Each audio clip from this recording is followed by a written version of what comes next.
RCP Singh के किनारा होना नीतीश कुमार के अंत होखे के कारण हो सकता। सबसे पहला लक्ष्य बा भारतीय जनता पार्टी के कि नीतीश कुमार के कमजोर कैला के बाद नीतीश कुमार के समाप्त कर लिया।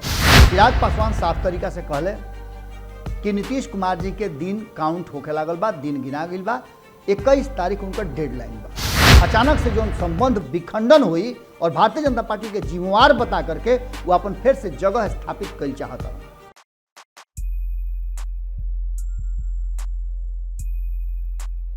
ऐसा दस्तूर देखनी प्यारों के व्यापार में, ऐसा दस्तूर देखनी प्यारों के व्यापार में, कुर्सी खाती उचकल देखनी, कुर्सी खाती उचकल देखनी सत्ता वाली संसार में।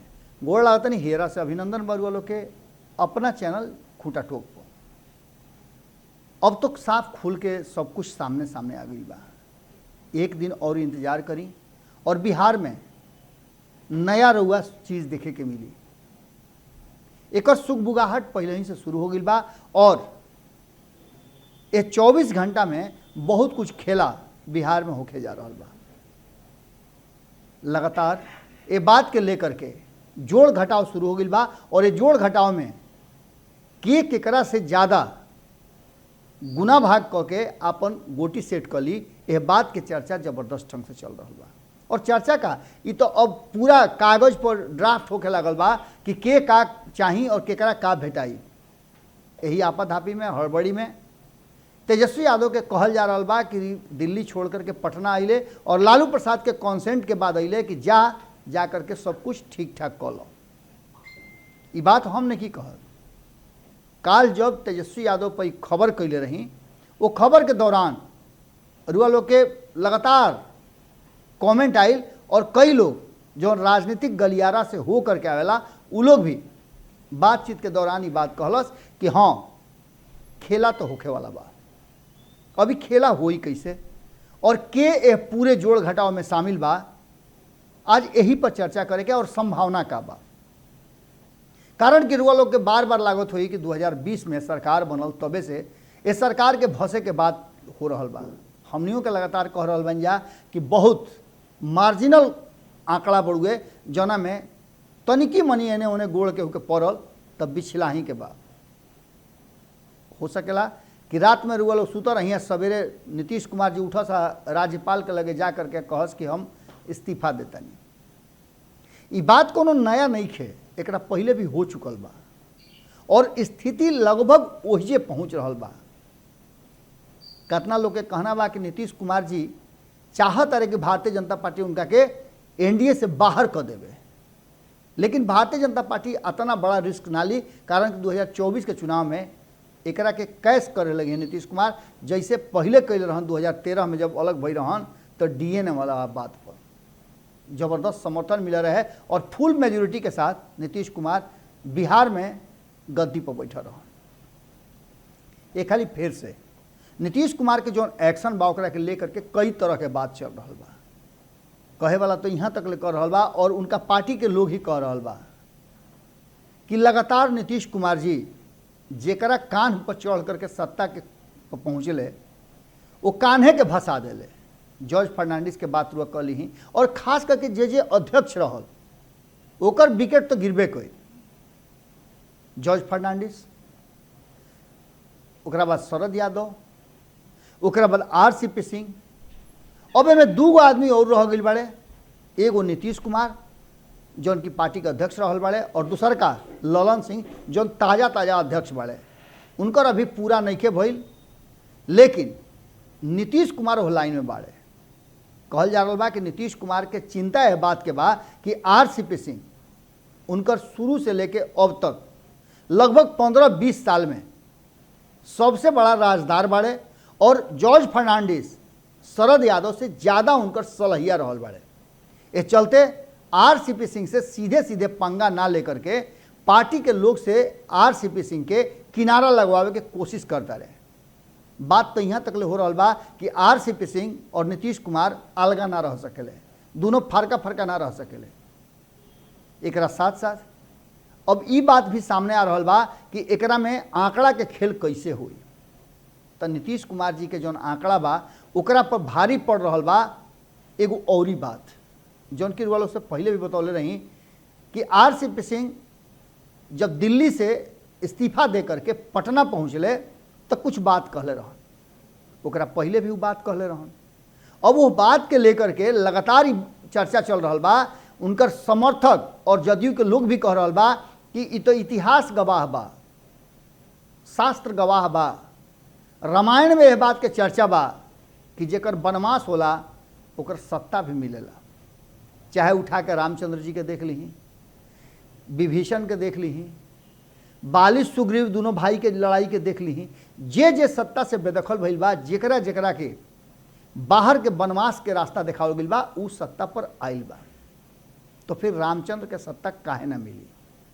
और ई बात रामचंद्र प्रसाद सिंह RCP सिंह ई बात जब उनका के मंत्रिमंडल से इस्तीफा देवे के दबाव बनावल जात रहे, लगातार जदयू के नेता लोग के और संसदीय बोर्ड के अध्यक्ष बड़े उपेंद्र कुशवाहा वो बात कहत रहन, तो ना घड़ी भी कहले रहन कि हम हनुमान ना हई, हम रामचंद्र हई और रामचंद्र के भूमिका में ही हम रहल चाहतानी।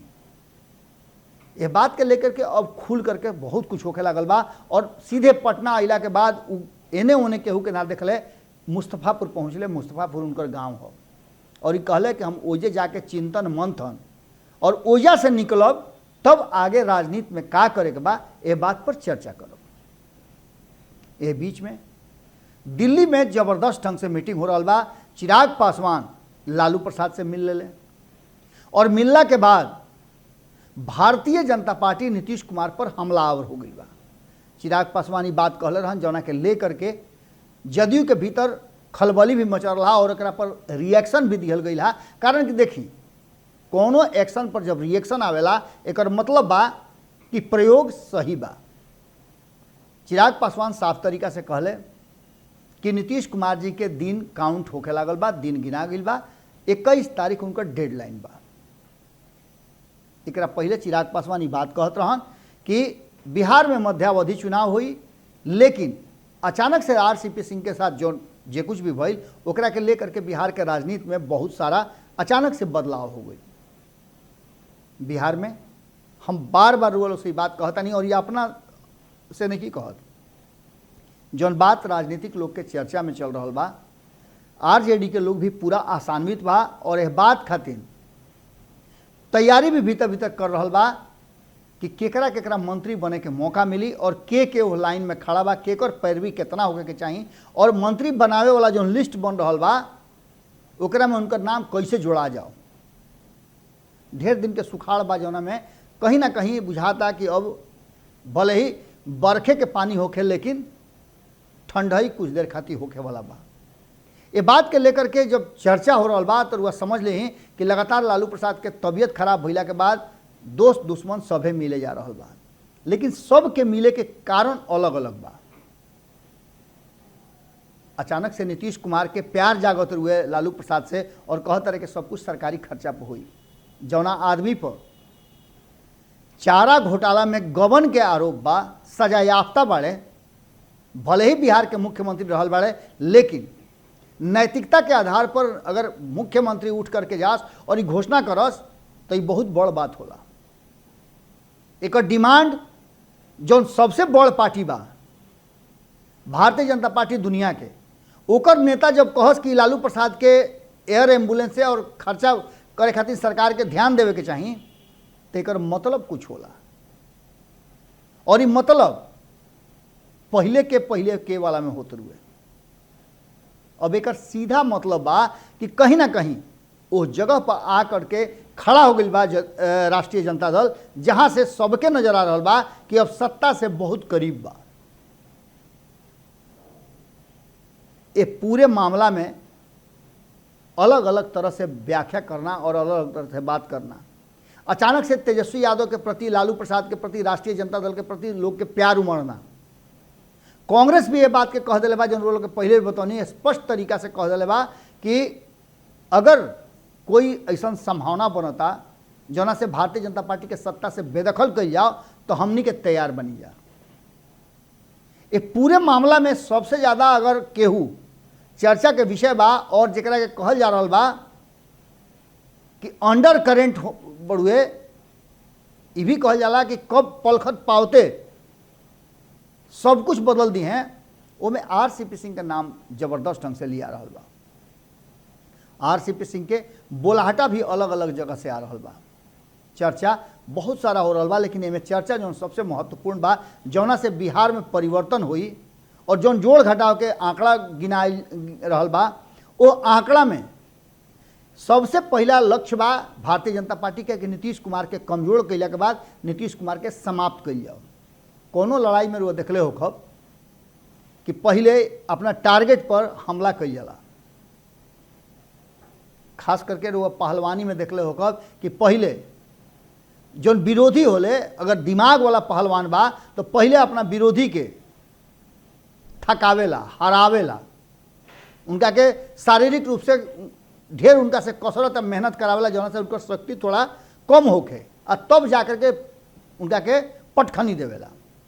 नीतीश कुमार के पहले कमजोर करे के कोशिश भइल, और कमजोर नीतीश कुमार भइले, ऐसे इनकार नीतीश कुमार भी ना कर सकेले।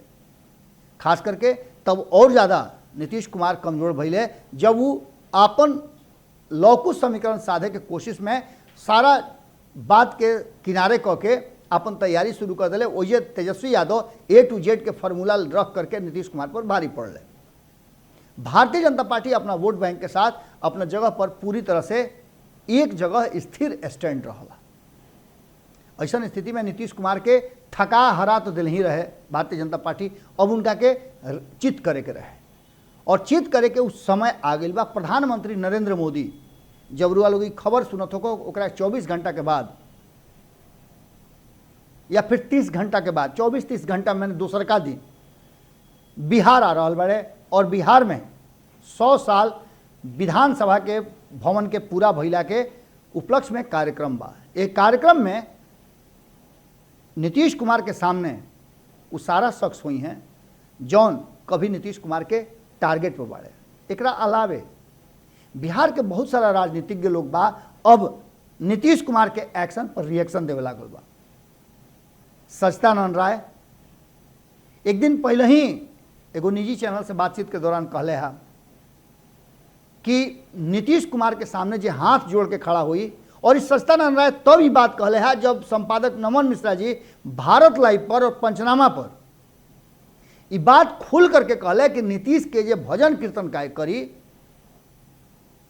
जे उनका हाँ में हाँ मिलाई, उनका इशारा पर नाची, उहे आदमी आगे बाँची। आज यह बात के प्रमाण बिहार के राजनीति के धुरंधर भी देवे लगले, और आरसीपी सिंह के किनारा होना नीतीश कुमार के अंत होखे के कारण हो सकेला। ये बात अब राजनीतिक गलियारा में चर्चा के विषय बनल बा। एकरा में भारतीय जनता पार्टी के भूमिका बड़ा हुई, और बार बार लगातार आरसीपी सिंह के चर्चा होना, एकरा साथ नीतीश कुमार के फैसला पर जौन कि रामसूरत राय के लेकर के भइल बा, उनका विभाग के लेके भइल बा, ओकरा पर भी भारतीय जनता पार्टी के लगातार नेता लोग के बयान आवता, और कई नेता अपना केंद्रीय नेतृत्व के खुल के कह दिले बाड़े कि अब नीतीश के पीछे चलला के कोनो मतलब नहीं है। अब हमनी के खुद से इतना बड़ा हो गई बन जा कि नीतीश कुमार के जौन टेंशन बा, जौन उनको तकरार बा, और जितना वो हमनी पर दबाव बना होता रहे, उस सहे के कोनो जरूरत नहीं है। ये पूरे मतलब और मायने एक से यह निकलता कि प्रधानमंत्री नरेंद्र मोदी के अइला के बाद जब उनकर मुलाकात हुई बिहार के नेता लोग से, तो निश्चित रूप से ये बात आगे बढ़ी, और एक बाद जेपी नड्डा के कार्यक्रम घोषित भइल बा। वो बिहार आ रहल बाड़न, और बिहार के राजनीति पर, बिहार के सरकार पर, भारतीय जनता पार्टी के अगला रोल पर विचार करे आ रहल बाड़न। 2024 के तैयारी से पहले, हालांकि तैयारी शुरू हो गई बा, लेकिन ओकरा पहले भारतीय जनता पार्टी नीतीश कुमार से कोई ना कोई रास्ता निकाल ली। या तो नीतीश कुमार के जबरिया भारतीय जनता पार्टी के साथ 2025 तक 24 तक रहे के पड़ी, या फिर नीतीश कुमार के एकदम बेलाग छटका करके भारतीय जनता पार्टी अपना बदौलत तैयारी करी और नीतीश कुमार के चेकमेट करी।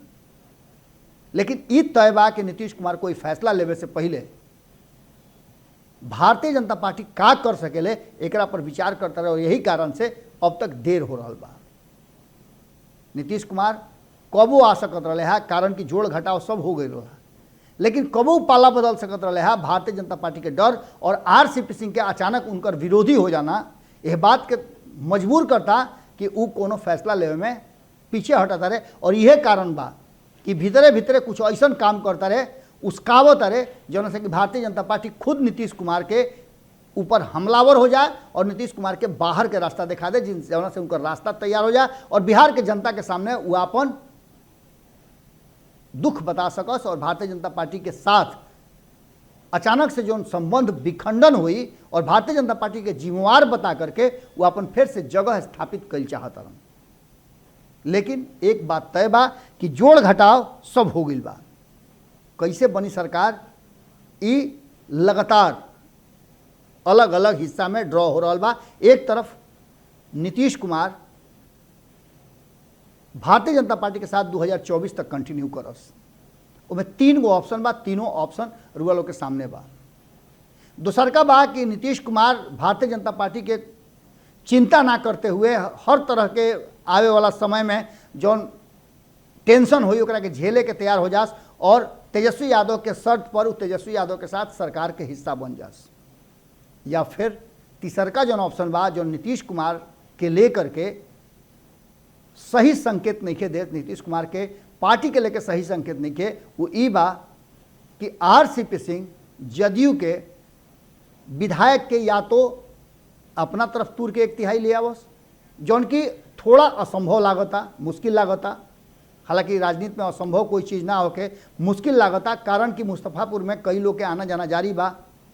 वो तरीका के वो विधायक के जौन आरसीपी सिंह खातिर कुर्बानी देवे के तैयार रहस, वैसा लोग के इस्तीफा दिवा करके तेजस्वी यादव के सरकार बनवा सकत रहे और आगे वो लोग के इनाम दिहल जा सकेला, जैसे मध्य प्रदेश में रुआ देखे के मिल रहे हैं। और एकरा में भारतीय जनता पार्टी पीछे से उनकर सपोर्ट करे। ये 3 गो रास्ता बा, यह रास्ता में सब जोड़ घटाव हो रहा बा और जल्दी रुआ लोग के देखे के मिली। 2-4 दिन बर्दाश्त करी सब है, बहुत कुछ बिहार के राजनीति में खुल के रुआ लोग के सामने आई। आज यही रुआ लोग से विदा ले, कल फिर भेंट करे के वादा के साथ है। गोड़ लागत है।